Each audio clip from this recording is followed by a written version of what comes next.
समस्त संविधान पसंद, अमन पसंद, तिरंगा पसंद और पूज्य बाबा अंबेडकर जी के अनुयायियों को, समाजवादी विचारधारा के मानने वालों को देश के गणतंत्र दिवस की आज बहुत बहुत बधाइयां देना चाहता हूं और इस अवसर पर उन्हें नमन करना चाहता हूं, उन्हें कोटि कोटि प्रणाम करना चाहता हूं, जिन्होंने भारत माता को न केवल गुलामियों की बेड़ियों से निजात दिलाई बल्कि भारत को अपना संविधान दिया, अपना गणतंत्र दिया और कहा गया कि विश्व का सबसे बड़ा लोकतांत्रिक देश बना भारत। तो 2 दिन मुझे बड़ा गर्व बोध होता है और बड़ा मजा भी आता है, आनंद भी आता है।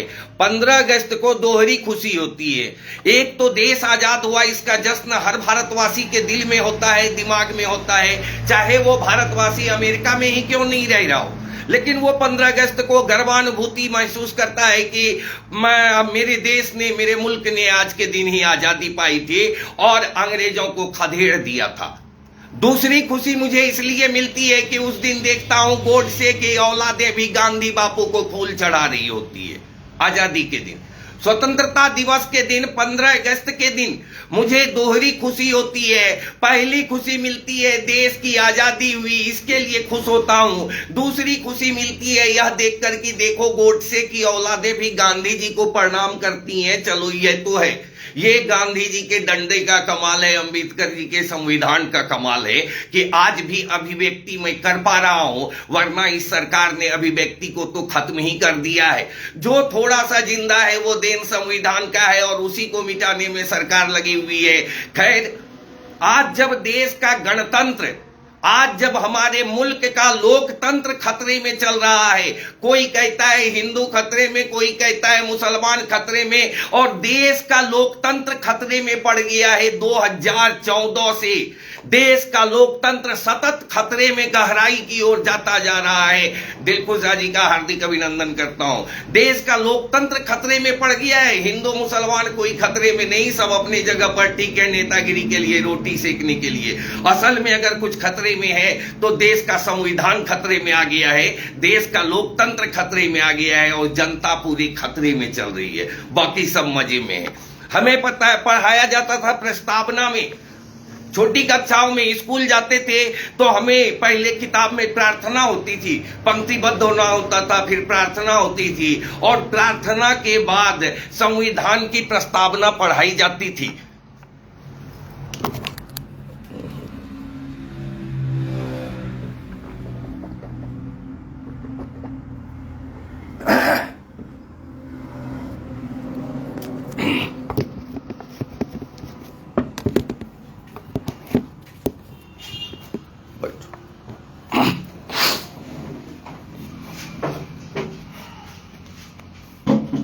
संविधान की प्रस्तावना पढ़ाई जाती थी।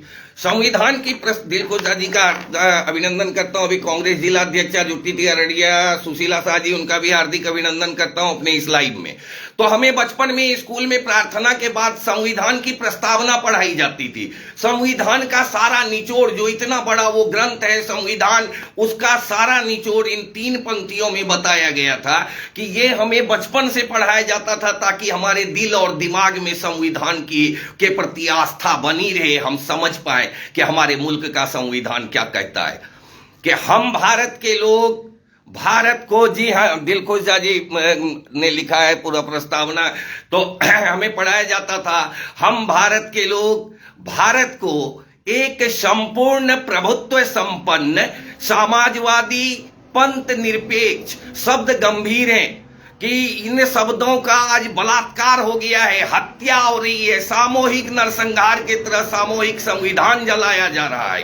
कहा गया था हम भारत के लोग भारत को एक संपूर्ण प्रभुत्व संपन्न समाजवादी पंथ निरपेक्ष लोकतंत्रात्मक गणराज्य बनाने के लिए तथा इनके समस्त नागरिकों को सामाजिक, आर्थिक और राजनीतिक न्याय, निष्ठा, विचार, अभिव्यक्ति, विश्वास, धर्म और उपासना की स्वतंत्रता, इसमें कुछ भी शेष नहीं रह गया है। प्रधानमंत्री जी खुद गुफा में जाकर तपस्या करने लग जाते हैं, ये जो उनका व्यक्तिगत आचरण होना चाहिए, इसको भी पूरे देश को दिखाते हैं कि मेरा यह है, संदेश क्या है पता नहीं। लेकिन कहा गया था कि हम किसी के धर्म में ठेस नहीं पहुंचाएंगे, किसी के धार्मिक भावना को आहत नहीं करेंगे, सर्वधर्म समभाव रखेंगे। ये हमारे संविधान के प्रस्तावना में भी हमें पढ़ाया जाता था कि हम भारत के लोग भारत को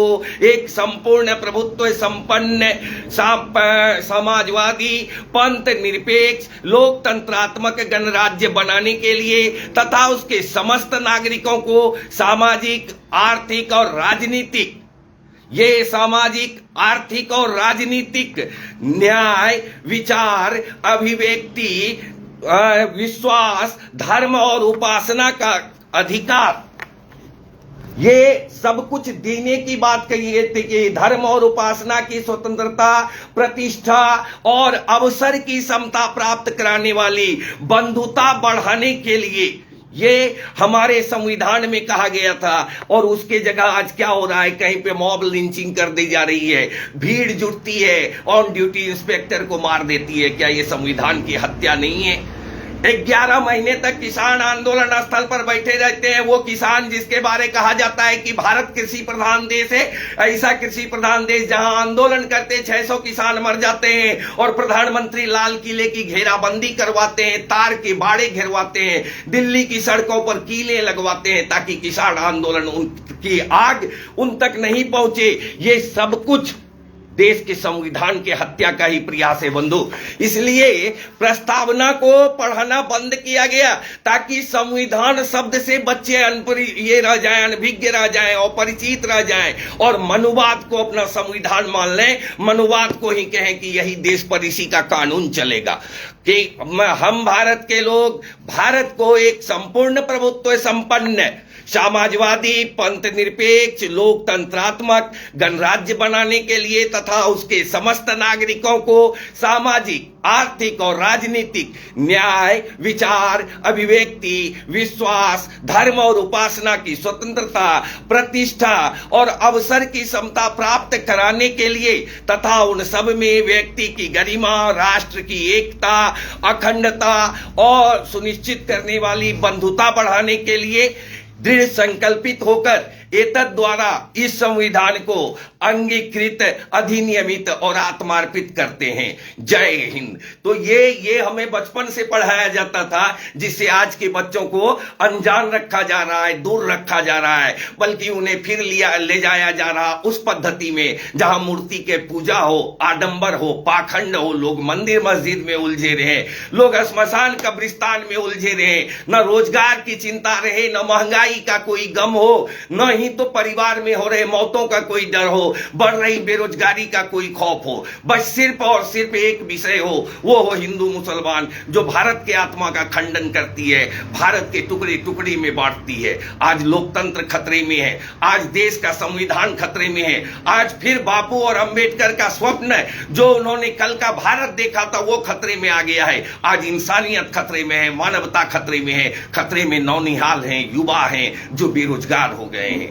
ऐसे लोगों के बीच देश जब राजतंत्र के दौर को झेल रहा है, देश जब एक तानाशाही सरकार को झेल रहा है, जिसको रात के 12 बजे मन होता है नोटबंदी कर देती है, जिसको 12 बजे रात मन होता है लॉकडाउन कर देती है, ऐसे दौर में गणतंत्र को जिंदा करने की जरूरत है, लोकतंत्र को बचाने की जरूरत है, संविधान को बचाने की जरूरत है। ये दक्षिणपंथी साजिशें संविधान की हत्या कर रही हैं। ये तिरंगे को सलामी देते हैं लेकिन दिल से नहीं, दिल तो इनका रोता है। 51 साल लगे थे आरएसएस को भारत का तिरंगा स्वीकार करने में। ये लिखित है, ये सार्वजनिक बात है कि 51 साल बाद आरएसएस के मुख्यालय नागपुर पे भारत का तिरंगा लहराया था। 51 साल, 53 साल शायद।